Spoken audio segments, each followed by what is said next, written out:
everyone. We are going to get started now. I know that we will probably have people joining us kind of as we move past the hour, the 1 o'clock hour mark here in Birmingham, Alabama. But I wanted to welcome you today. So if you've heard kind of our little intros, you've been with us for a minute, you've heard that and you've likely seen that we are in a little bit different of a format. So we are doing a meeting today versus a webinar because we wanted to see your faces and let you have the ability to come on and ask your questions and share ideas and really just have time in community with people who are kind of facing the same things that you are and solving the same problems that you are. So I am Allison Farrell. I am with DAXCO, and I am again joining us from Birmingham. And I'll let Christy introduce herself. Hi everyone, I'm Christy Brown with DAXCO as well. I will be manning some of the tech side today, so if you have any questions, you can ping me on the chat, or I'll just be popping in and out. So we are recording today's conversation. So if you want to come back to it, or if you heard something if you're trying to take notes during it, we will send that out after. So don't worry about taking kind of scrupulous notes. If an idea pops in your head and you want to come back to it later, we will absolutely send out the recording.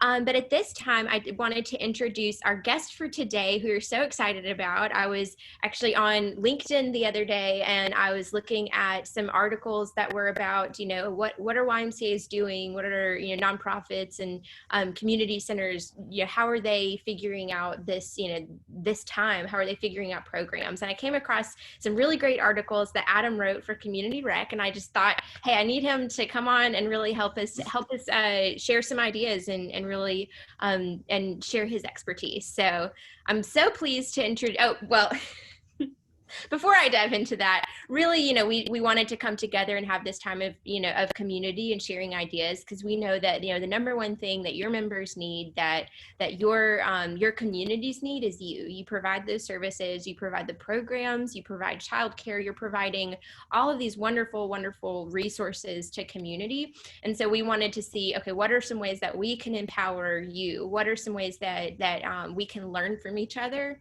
And so that's the whole concept in theory behind this workshop series. We meet every second Wednesday of the month to talk through a topic and really get to kind of dig into a topic. So today we're talking about reimagining programs and figuring out how do we continue to boost program registrations? How do we provide new programs? So that's really what we're going to dive into, because you are the ones who are providing the programs. And so if there's any way that any idea or any resource that collectively we can come to help us all get stronger, I think that's something that is absolutely we want to provide the space for that. So without further ado, introducing today's wonderful guest, Adam from Greater Grand Rapids. He's the Executive Director of Membership and Programs, and I'm sure knows many of your faces, or knows so many of you. But Adam, I wanted to just thank you again for joining us, and I'm really excited for the conversation we're going to have. Yeah, thanks for having me. I'm excited to be here, and I just want to start by acknowledging that while I might be the guest speaker here, doesn't mean that everything that I share or say is necessarily right? The experiences that I've had in my life have shaped the view and my thoughts around the conversations that we're going to be having. And everyone on this call has had a different life experience than me. And through your life experiences, that shaped your perception on how to live your life, but also how to exist and work within the setting that you're in. And so if we have a disagreement about something that we're talking about, that is perfectly natural. That's part of this process. And so I encourage you to speak up if there's something that you'd like to learn more about, or if there's a perspective that you have that's different than one that I or someone else may share. We can talk through that. There's really no right or wrong. There's just different shades of what we've all sort of experienced across our life. So just wanted to acknowledge that to start.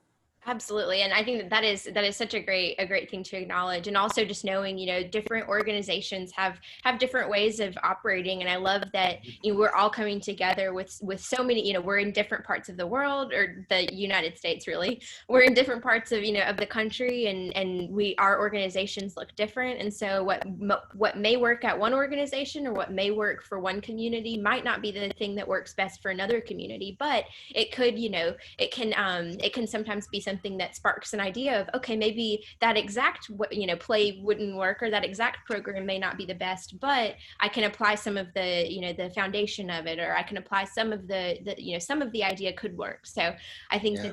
that's so great to acknowledge, our differences and our sometimes disagreements make us so much stronger, and help us all collectively, Yeah.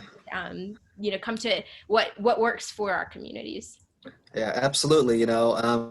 As you mentioned that, what I think about is the difference between the what and the how, right? When we focus on the what, that's like a program or a service.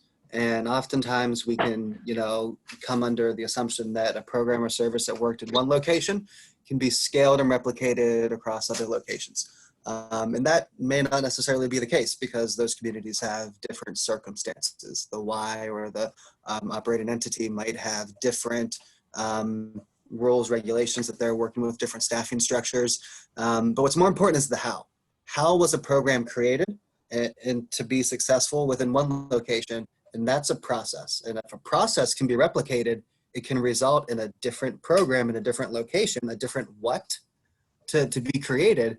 And so that's what I try and focus on. It's like, what's that process for how we get to what we're trying to do, which is provide programs to meet the needs of the people we're trying to serve. Definitely. Yeah. So let's dig in. Let's start with existing programs. So looking at kind of the programs that we already have. So the things that we are already planning on doing, COVID maybe has changed some of the format, or has changed, what we can deliver with, I know, different health and safety regulations, or, capacity regulations. So looking at existing programs, what are some of the ways that you've seen, or things to consider, in either moving a program to virtual or outdoors, or just how to provide a program kind of amid everything going on? Yeah, and so let me share first a little bit about the experiences of my YMCA, because that will help provide context, right? I'm in the YMCA of Greater Grand Rapids, and that's in the state of Michigan. And today is actually the first day that gyms and fitness centers were allowed to be reopened within our state. So tomorrow is when our YMCA will open its doors for the first time to our members seeking health and wellness services since March 16th. So we've gone almost a full 6 months, which is a really, really long time. And so for anyone on the call in states like New York or New Jersey, North Carolina, I think those were the 3 other states that had some of the longer time periods of not being allowed to have your facilities reopened for the traditional activities that we're used to within WISE. You understand this decision to whether we want to move a program outdoors or keep it, in more of a virtual space, or just not offer it at all. And for me, really the first thing to think through is, what is the margin that we're able to make in a program? We know that the YMCA is a nonprofit, right? 501c3. And we need to offer programs that sometimes operate at a deficit. But during our facility closures, we were a YMCA that was not collecting membership dues.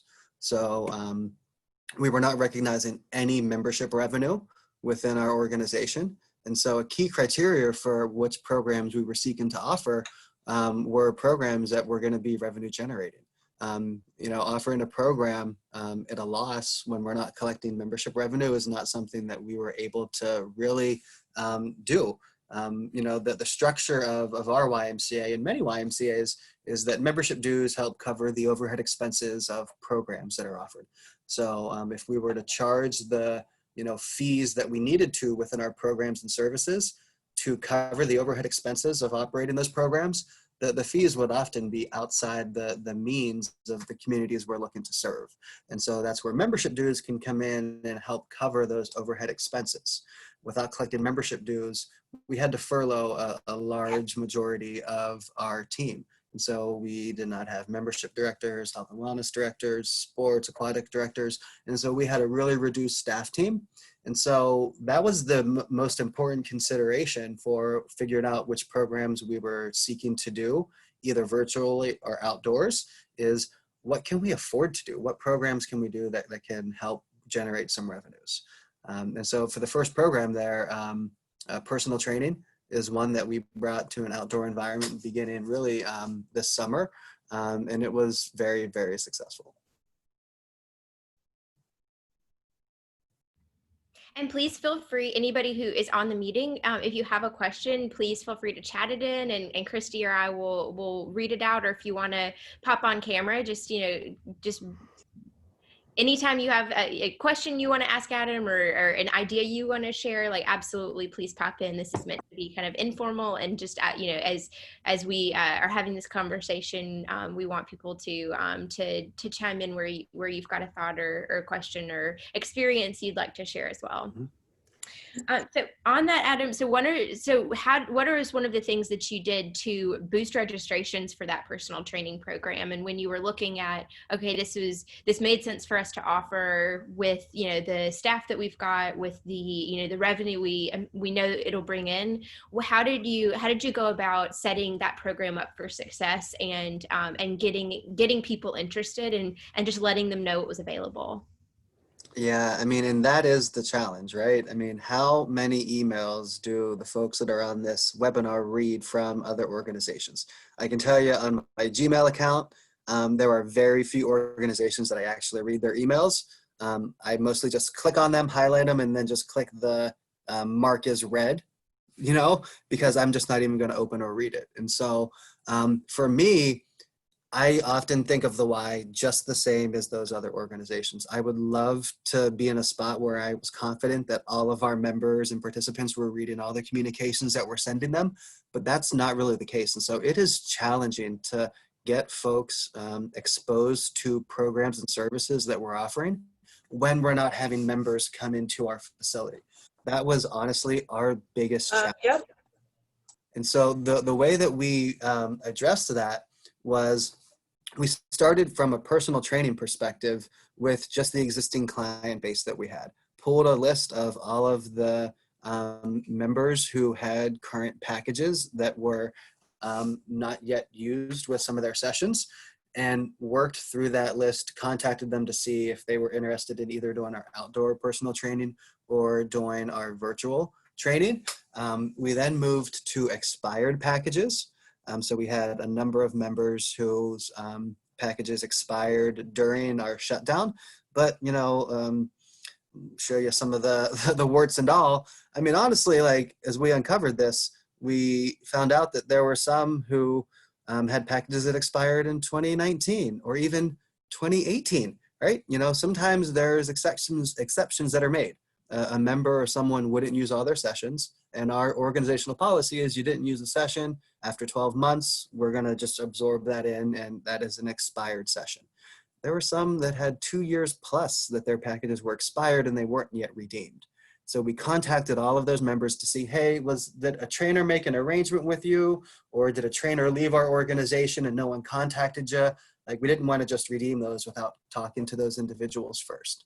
And then the third area was identifying the individuals who were previous clients who didn't have existing or expired packages. So that was the third audience. And then reaching out to them to see if they wanted to get started with some training options while our facility was closed. Now that we are entering a space where we're reopening, we actually are going to go with a fourth strategy. And so I mentioned earlier that our why was one that was not recognizing membership dues while we were closed. However, we were still collecting membership revenue. And so what we did was, as an organization, we made a decision that we were going to continue drafting members' accounts, and that we were going to store their payments that they made as a credit that they could use towards future membership dues or programs and services. And so now that we're reopening, we've had a large number of members reach out to inquire about using their credits towards personal training. And so that's going to be an avenue that we pursue in order to get folks back into that regiment of, getting with their trainer. And I'm really excited about that as an opportunity because it allows us to engage our trainers and get them back to a level where they're having a client load that is close to, or in some cases, maybe exceeding where they were at prior to our COVID-19 shutdown. I don't know about any of the other wives on this call, but it has been so hard to get staff to come back. There are so many of our team members who, because we had been closed for 6 months almost, they've had to find other ways to make a living. And I mean, that is through no fault of their own. They were just left without a job for an extended period of time.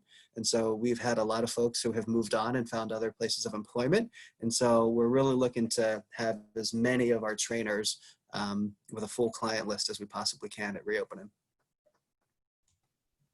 Adam, one thing that you said that I love your approach, because I can imagine the tendency of like coming up with some creative new way to generate revenue. Your gut reaction is like, let's send it to everyone, because right now we're not able to serve everyone. But you guys like took the time to think through who would be the most likely to convert, given that everyone is being bombarded by emails. So I'm very impressed by that strategic approach of the different audiences. Yeah, I mean, and so with a different audience, right, we think about families in a different way than I do someone who's coming in as a personal training client, because there's a different way to engage our families within programming. And so within our aquatics, our swim lessons, again, we were able to open up our facilities to offer swim lessons beginning towards like the middle of August, I would say. And so we took a lot of time to have discussions around what's the best way to do that. Because while our facilities were closed for membership activities, they were allowed to be utilized for swim lessons, for infants and children, for water safety and drowning prevention purposes. And so we came very close to pulling the trigger, but we ultimately decided to hold off because of that margin conversation we had earlier. We just weren't going to be able to make it financially work out. We were going to move forward with having family-only swim lessons. And so rather than having the child in the water with an instructor, we were going to have the whole family in the water at the same time and having the instructor on deck, with the instructor really teaching through the parents. And so that's a model. While we didn't launch it yet, we are going to be reopening our swim lessons with that as a programmatic option. And that's going to be what I want to push as a primary way to really begin re-engaging families as an entire group, right? I mean, because I think of what swim lessons were prior to COVID, and my daughter, who was, I believe, on level 4, she passed her swim test right before COVID. Very excited. She actually passed it when she was 5. That's a little bit of a humble brag there. But the traditional model is, the kids are in the water, parents are on the deck just either watching or in most cases just on their phone scrolling, right? And so with this revised way to think about how we can engage with families, there's a lot of excitement that I have about that, because it's taking a program that there was really nothing wrong with it, and we've made a slight alteration that I think is going to be well received. And that's something that we're looking forward to testing once we are bringing swim lessons back in the next month or 2. I love that point. I think that you bring up that there are so many things about, about how we've had to shift, our way of thinking, or how we've had to reimagine something. But in some cases, it can lead us to a more, a different solution, but something that ultimately serves our communities or our families in a different or better way. And I think that, offering something that's slightly different. I mean, I think of all the times that, I've been carrying, my nearly 10-month-old to, around with me, and I am running errands and I just need to, run in and grab one thing. And now with the invention of curbside service, I'm like, that makes my life so much easier. And it's not just, not just pandemic, wise, it's also just being getting the car seat in and out of the car. And, so having another option now that was, that didn't typically exist in retail before, but now that it is an option, I'm like, that saves me so much time and stress and headache. And so if there are ways that we can take something that maybe, is just a tweak on an existing program. So like adding, having the family be more involved and not on the sidelines or in the bleachers, on their phone, but actually engaging and interacting, that program takes on a whole new nature and a whole new, that you may get people who've, now that they're, once you launch it and get their experience and kind of interview them about it and see the kind of, I'm so interested to see what the difference will be of families and kind of how they've experienced that now. And then they can be kind of advocates for that program and help you, spread the message about it in your community. Yeah, absolutely. And what I really appreciate with your response is the word tweak, right? Because making a subtle tweak is different than a complete program overhaul. And when you make tweaks, when you're just changing one component of a program and its design, whether it be the curriculum, how instruction's delivered, that really allows you to see whether that tweak was successful or not. And then whether you want to keep that or whether you want to revert back to what it was before you tweaked it. When you're doing a massive program overhaul and you're changing multiple things at one time, it can be a lot more difficult to know why or why not a program overhaul was successful. It could be because of any of the number of different changes that you've made. So sometimes the tweaks along the way can help you understand in a much quicker manner whether it's successful or not. Mm-hmm. Our software team, and I say that as I'm looking out over the area that they sit to develop. Not as many of them are here in the office today, but they, we're working from home a lot. But that is a core principle kind of being able to iterate and test and say, okay, I'm going to make this tweak and see if this works, and then if give it a time bound, maybe try it for 2 months or maybe 3 months, but then being able to evaluate and say, did that tweak, what did that result in? Did that result in more registrations? Did that result in a better experience? And then constantly seeing, okay, what can I improve even about, maybe I need to revert back, like you said, or, maybe this was successful and I can see if that tweak made, in other areas or in other programs could work for those as well, in maybe a different capacity. But I think these are all great ideas.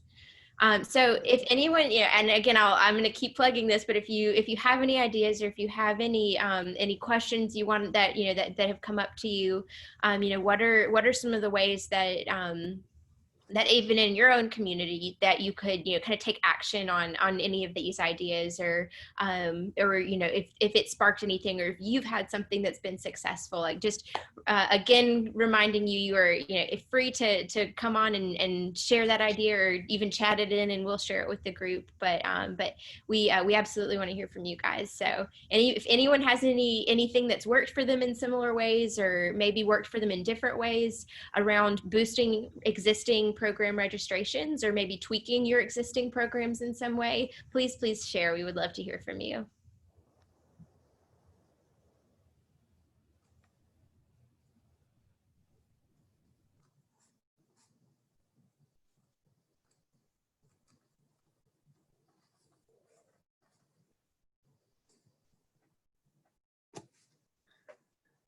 Don't forget we have the chat feature. So if you're not comfortable saying it on mic, you can always just load it into the chat there and we can sort of read through that or answer or expound on anything that we see.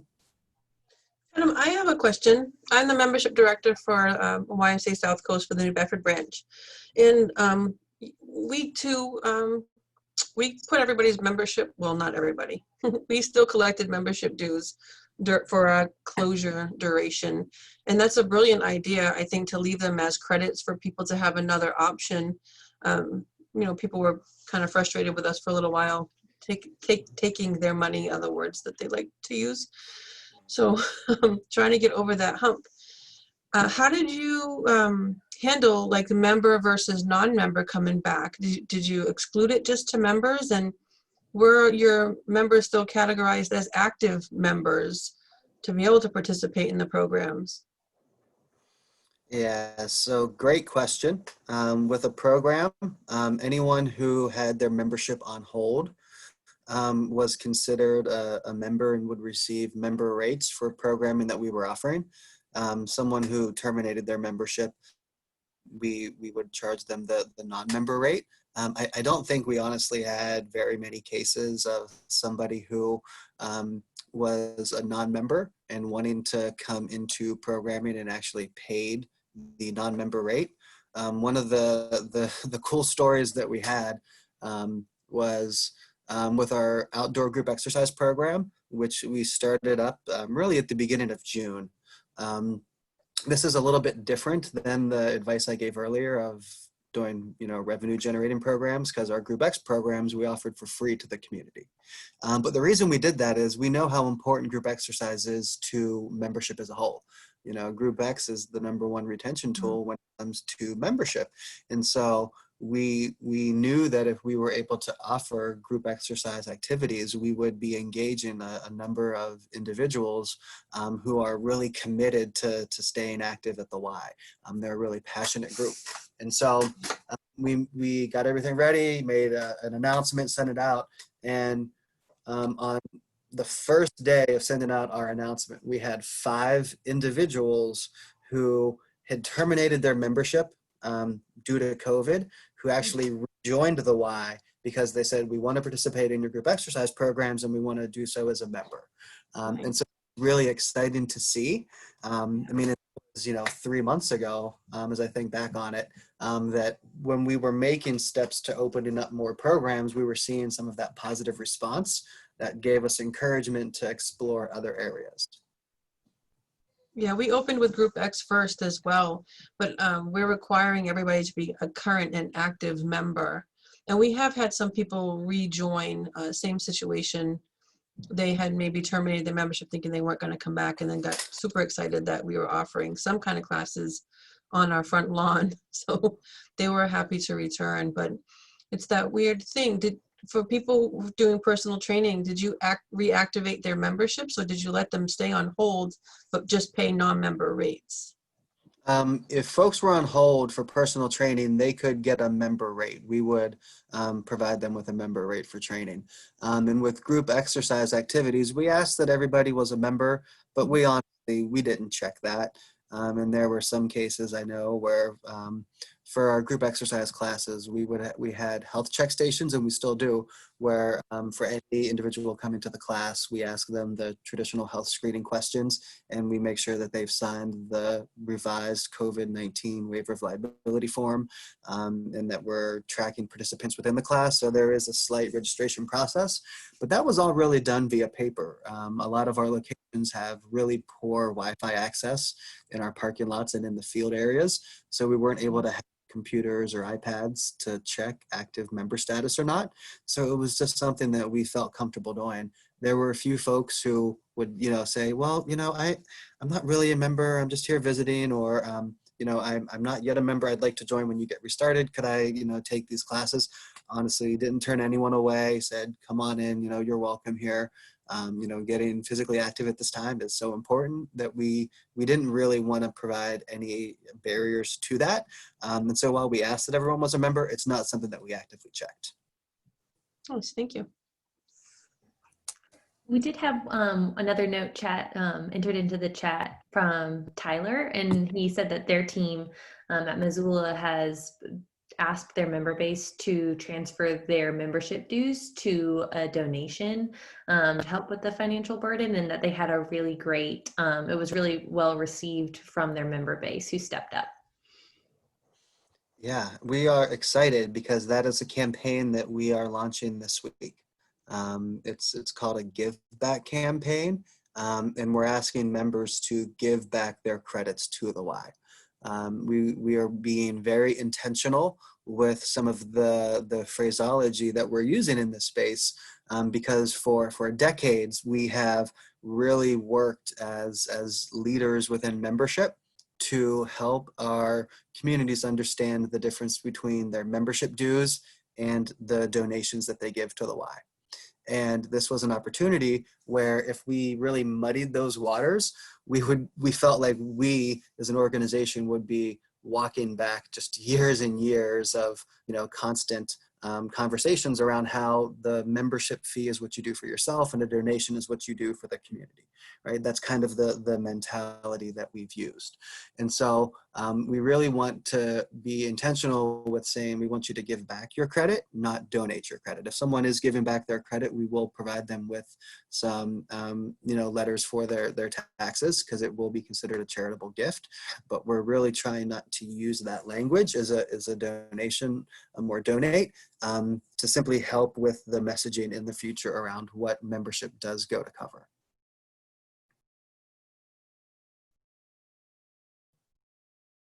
Right, it's just these little nuanced things, right, that mean so much to us. But that's what I love about working at the Y, is that we care so much about these situations that we're in and the work that we do in communities, that we put so much time and energy into thinking through these really minute details that maybe only a few people on our staff team are going to notice. But to me, that shows the passion that we all have as nonprofit leaders here. Mm-hmm. And definitely, and I think that, bringing up that, that just that different way to phrase it, I think can, that what it means to a member and what it means to, when they are kind of processing that, and like you said, like, for the future of consistency and making sure that they, that they're, the way that you're looking at donations and memberships is very, they're kind of in different places. So we have about 30 minutes left. So we can absolutely ask questions and any idea that you have that you want to share, but I wanted to shift and talk through new programs, because that was definitely a big part of what you, I think what you've experienced, and some of kind of what you've touched on. But when you're looking at introducing new programs, what sort of data have you used to introduce a new program? And then I know that you mentioned in your article kind of generating a new program from a partnership. So I'd love if we could just walk through kind of what a process of that looks like. Absolutely. So you used my favorite four-letter word, data, right? And it's data, not data, for those keeping track at home. And so for me, it really starts with community needs assessments, right? As an organization, I like to think of the Y as a nonprofit that fills gaps within the community, and we help address unmet needs. And so it's starting with a core understanding of what are the existing needs within the community and what capacity does the YMCA have to help address those needs. There's a lot of assessments that are already completed. Traditionally within communities, nonprofit hospitals, as part of the Affordable Care Act, must complete a community health needs assessment. I believe it's every 3 years. And so you should be able to check with your local hospitals to see their most recent health needs assessments. And that can right there get you a lot of information about what the big needs are in the community. So within Grand Rapids, we see mental health, substance abuse, physical activity, and nutrition is kind of the top 4 health needs. And those have been the needs not only for the 2017 through 2020 study, but also the 2014 through 2016 study. So those are the needs that are 2 years running. We're currently going through our 2020 health needs assessment. And so no one really feels that the needs are going to shift too dramatically. There might be a slight impact because of COVID that we see, but we think that those will be the needs that predominantly exist.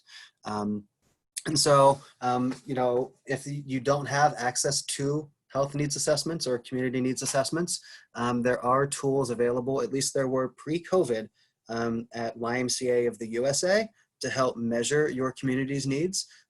If you are interested in learning more about that, I'd be happy to connect with you. Just shoot me an email or a message, and I can help get you connected to what those resources are for assessing needs within your community. But after getting some information from your community, and that can either be data, or through conversations, focus groups, it's really getting an understanding of what is being done within those need areas, and that's where partners come into play. And so I like to think of a great example that we've experienced here at Grand Rapids around our weight loss program, right? So we know that obesity within our city and really across the country has been on the rise for decades. And at RY, we had a weight loss program for about a decade that was varying levels of success. We charged $150 for a member and $250 for a non-member to participate in that program. The last time I ran numbers on the program when we were offering it in 2018, we had about 50,000 adults that were members at our YMCA at some point throughout the year. And we had 88 individuals take that weight loss program.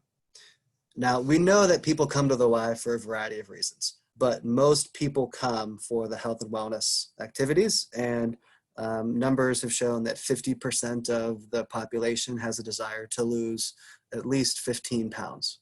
And so if we're serving 50,000 adults and our weight loss program is serving 88 people a year, to me, that is not acceptable.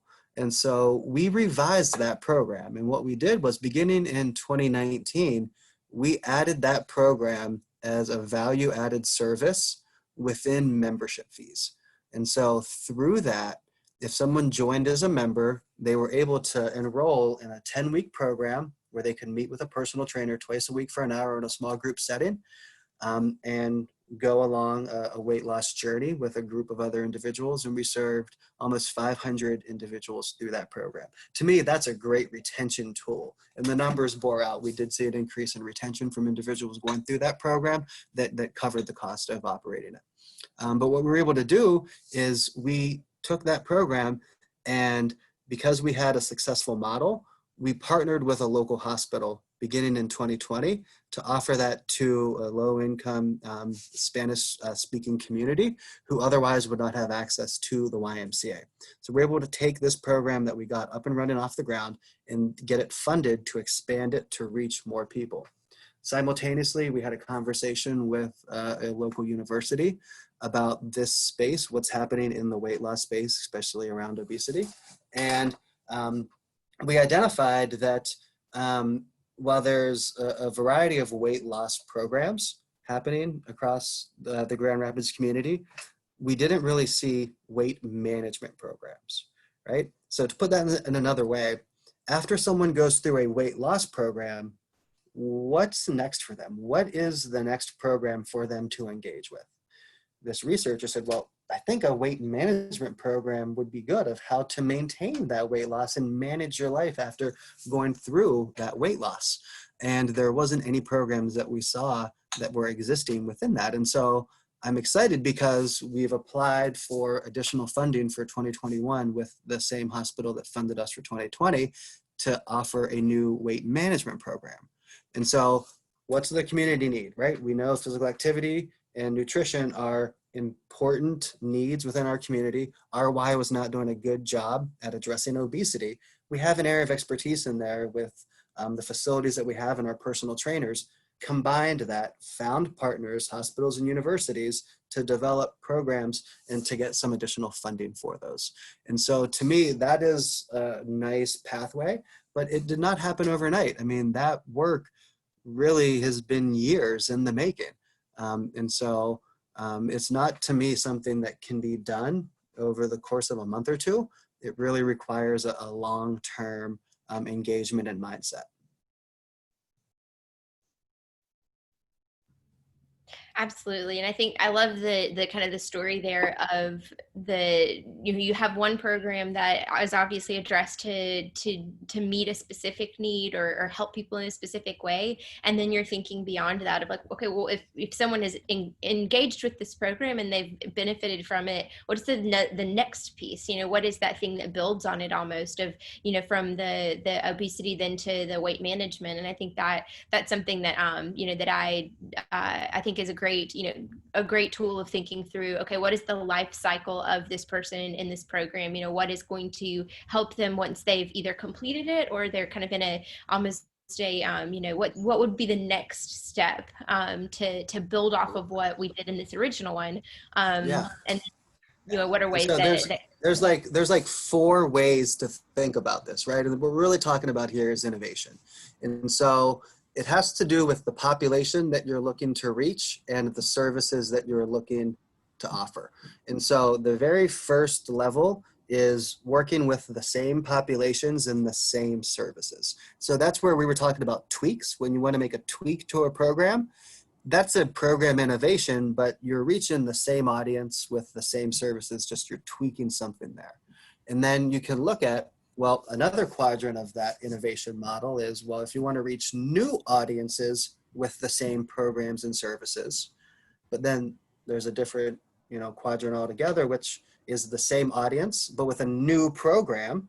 And then the upper corner is you are reaching a new audience with a new program or service, right? So within that example that I gave with our weight loss to weight management program, it's a same audience, but a new program, right? So it's not a program tweak, it's a new program. And so it is something that, and it's just really understanding what those quadrants are and where you want to go with a program or space or an audience. I love, that's a great visualization too, to think about the quadrants and thinking about, okay, I know this is going to be new audience, new program, or existing program, new audience. And that also helps you segment and figure out, who you need to message to, because it's one thing to have the program and start it, but you also have to make sure, okay, we are actually going to have people participate and be interested. And that so much of that is, making sure that they are aware of it and that, you've gotten the message out about it. So the marketing even of it is hugely important to make sure you're reaching those right people. Yeah, and so another way to really think about reimagining programs, a great tool. Remember earlier I said it's about the process, right? And so this is a tool. A tool is a good process. It's an item called a matrix map, and it's used really a lot within strategic planning, but it can really be applied really at any time in an organization's life cycle, in a program's life cycle. And what it does is, again, you take that quadrant approach, you have an x-axis, and if the x-axis represents the profitability of a program, on the right side of the x-axis is a program that's profitable, and on the left side is programs that are operating at a deficit. And then the y-axis is the impact that the program has. What difference are you making in the lives of the participants that are engaged with that program? The very top is a real positive life-changing, life-altering impact. And towards the bottom are really minimal impacts that are happening, right? And so there's a whole process. And again, I'd be happy to share this with someone if you'd like to learn more, where you can map out all of your programs and to see where they fall along this matrix map. Ultimately, we want programs that are in the profitability, high impact area because they're sustaining revenues, they're generating organizational funds, but you're making a difference. You can tell great stories, you can motivate people to make donations. But if a program isn't in that quadrant, you can really think about how to move it there, right? So you can have a program that is operating at a deficit, but it's having a high impact.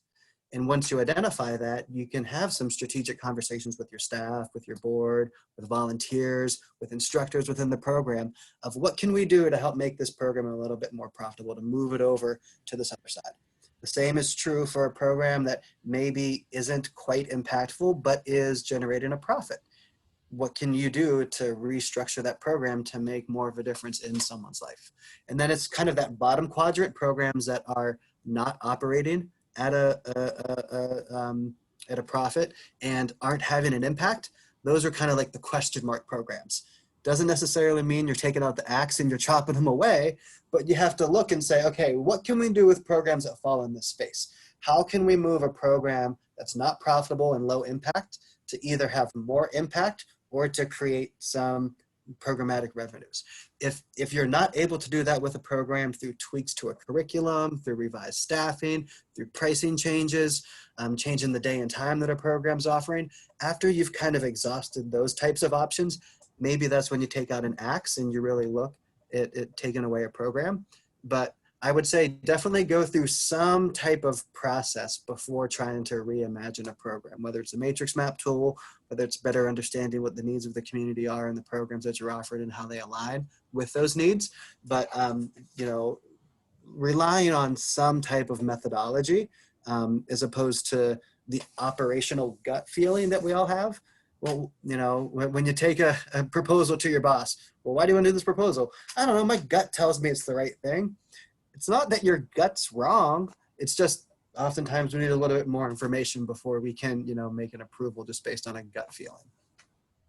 We use a very similar approach in terms of and we have a slight tweak on it, but really looking at outcomes. So, you know, outcomes that we're able to drive. And so, and one thing that we even do is try to look at, okay, knowing our audience, or knowing, you know, who we are serving, what is the most important outcome for them to be successful? So is that, you know, increasing memberships? Is it increasing revenue? Is it increasing, you know, X, Y, and Z to be successful, both in their role, but also to make that community impact?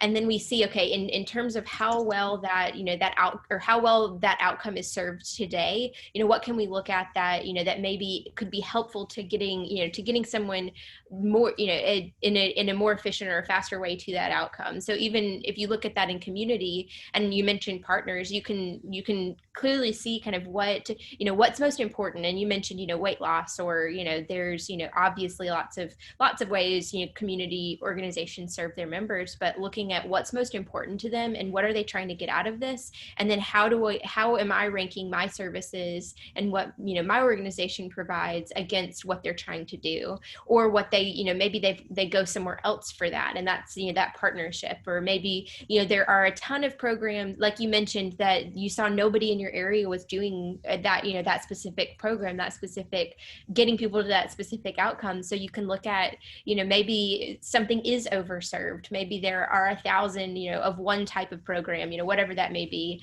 And, you know, the community has a lot of options and a lot of different ways to get that need met. But when you see those kind of really important, you know, very high level of importance in terms of what they're trying to accomplish, but then very low in terms of, you know, satisfaction of how it's currently being met, or maybe there's just not any options for a particular audience, you can figure, I love those tools and all of those processes, because you can really map out and see, okay, maybe this is something where this new program is justified for a reason, or maybe this justifies why I would introduce this current program to a new audience, because they're really underserved in a particular area. So these are absolutely really wonderful tools that get me excited. Yeah, well, and I think it's important to know when to walk away, right? And so an example of that, RY was an organization that we received funding from YUSA to offer the Healthy Weight in Your Child program. And we had some staffing transitions, and, you know, one thing led to another. And I was asked to begin overseeing that program sort of like prior to its launch. Really, we were only made aware of it for about a month or two before I sort of took it over. And we worked pretty hard to get that up and running. And what we found was that it was a duplicitous program, that there were other programs already happening within our community that were literally reaching the exact same audience, right? You have to be in the 95th percentile or higher for obesity level for a child for them to enroll in that program. And I mean, I'm talking the same age ranges and the same obesity requirements. We had hospitals and other organizations offering programs for that exact same audience. And I made the decision after some conversations to return the money on that grant, to say, you know what, like, this is a program that if we do this and we're successful, we're going to be detracting from the other programs in the community that have more longevity, that are already established. We should be looking to support those programs, not to take away participants from those programs. If someone's coming to the Y and they're looking for that, we should really be referring them to those other organizations. And so it was a hard decision to return money, never something we really want to take a look at, but ultimately it was the right call for us, because for us to do that successfully would have been to the detriment of those other programs, and it would have stretched us a little bit too thin. Definitely. It's a hard decision, but I think all the tools that you've talked about and kind of the data supporting it and really kind of digging in and understanding all the factors at play. I mean, that helps you not go just off of that gut feeling, but really looking at, okay, where are we going to make the most impact with our time and resources and, and our staff. And I think that's absolutely a great consideration. So again, opening it up, if you have any ideas you want to share or experience, definitely in the area of innovating with new programs, or just really any questions you've had throughout the chat today, definitely you're welcome to chat that in, and we will share it with the group. Or if you want to come on and ask it yourself, we just invite you to do that. One thing while people are thinking of some questions, we had a chat in from Anna Marie. When you mentioned YUSA's resources for the community impact, she also said that many hospitals usually post the studies on their websites as well. So looking at local hospitals can be an additional resources as well. Yeah, absolutely. And to build on that, oftentimes hospitals are required to not only post the results, but also what their operating plans are going to be to address the needs that they found. And so you can see what types of plans hospitals are making to implement within their facilities and within their practices, and then perhaps maybe where the why could best fit in there. And that's a great point to just engage with a conversation. Reach out to someone at the hospital and say, hey, I've seen these results and I see kind of what you're doing. I wanted to talk to see, is there a possibility for the Y supporting what you're doing here, right? And then that can lead to who knows what, but it's never harmful to have a conversation. Absolutely.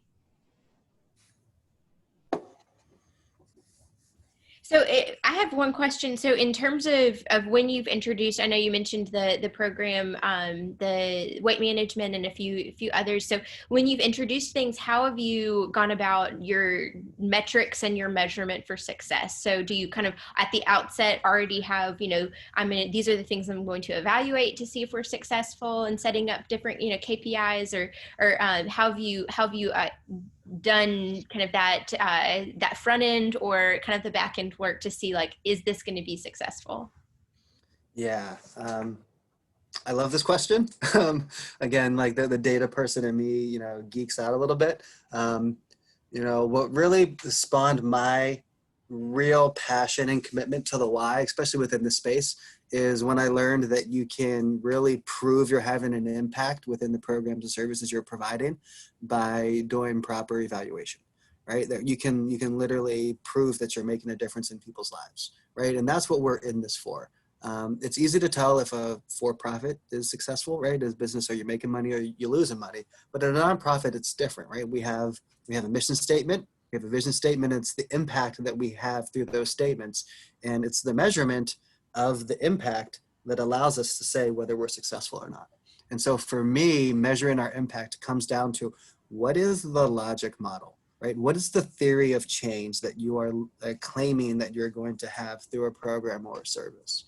And so for the programs that we design, we always have some logic model component to it.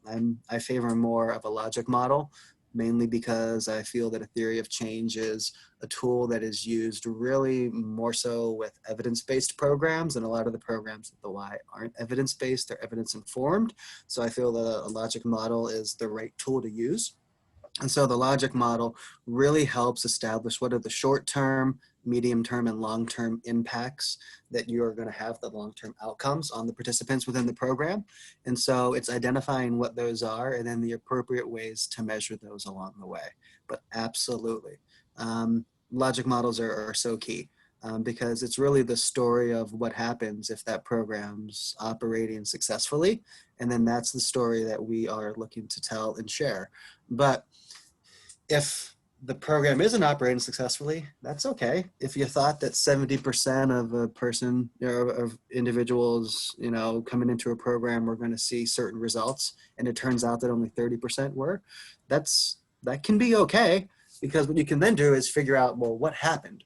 What things weren't taking place within that program that caused people to not experience the rate of success that we thought? Did we have too high expectations, or was there a breakdown in something that happened? And then that allows you to target into where can you make improvements within the program, right? The idea of continuous improvement requires having some information around what's happening within the programs or services. And that really starts with what is the program designed to do? And to me, that always comes back to a logic model.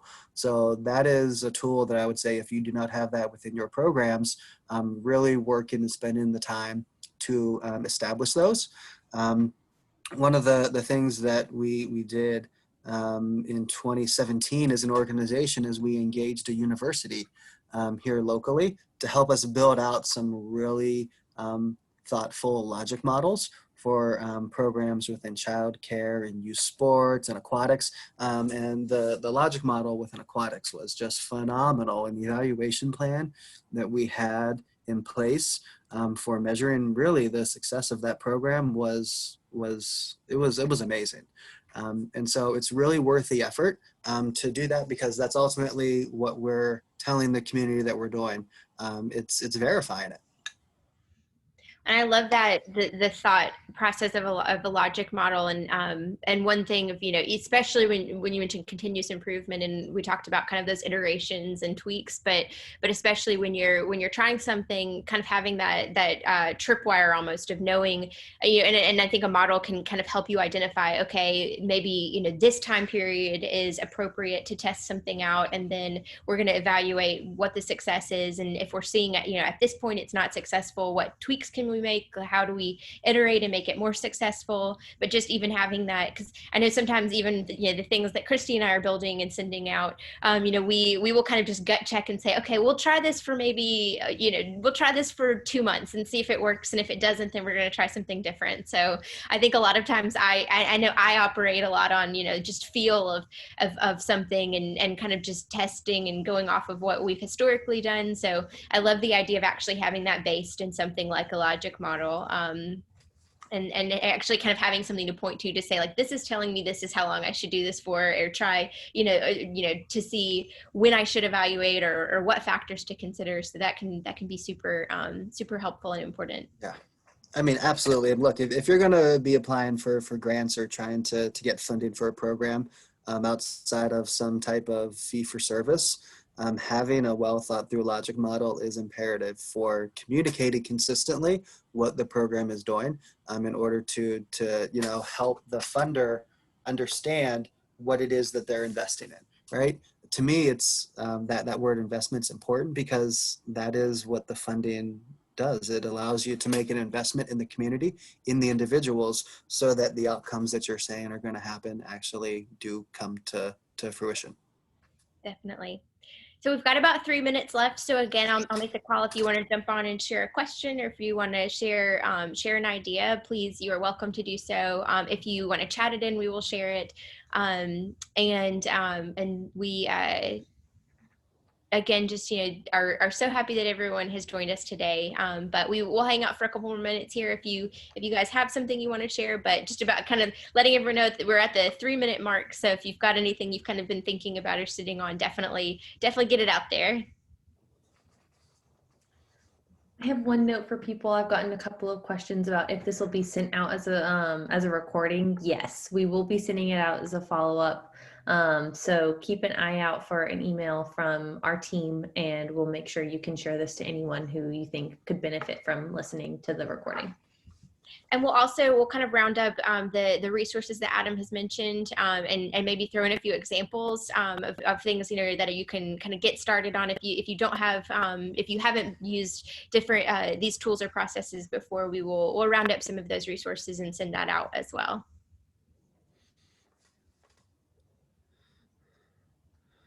For me, the most important resource is conversations, right? The Y is a relational organization, and we are able to help communities at the speed that we build trust within those communities. And so for us to build trust, we have to have open and honest dialogues with our communities.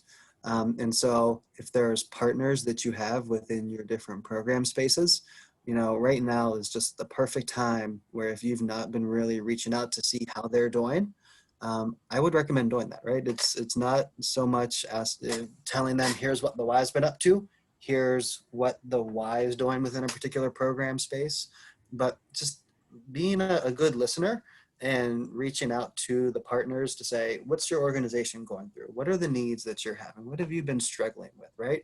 Because it's through conversations like that where the Y is just listening to the community. You can find often the new programs, the new services that, you know, are really showing up through those conversations.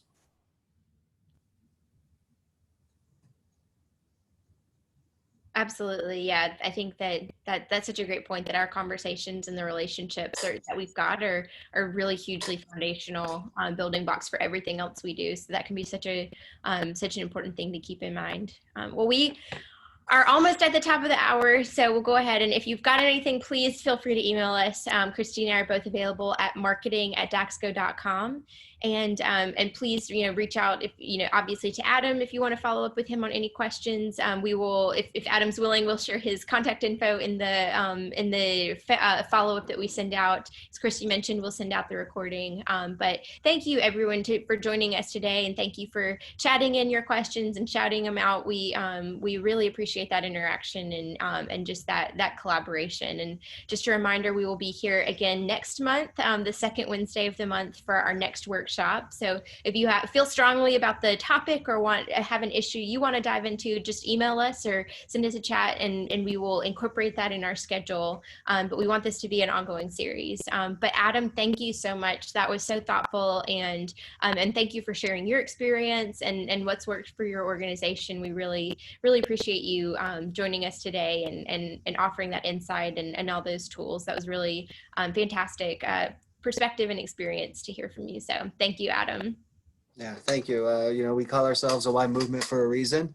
I think it's imperative that we talk to each other and learn from what others have gone through, because that helps us get better and stronger and faster. So if there's anything you need, just don't hesitate to reach out. Happy to share, but also learn from what you've gone through in your situations.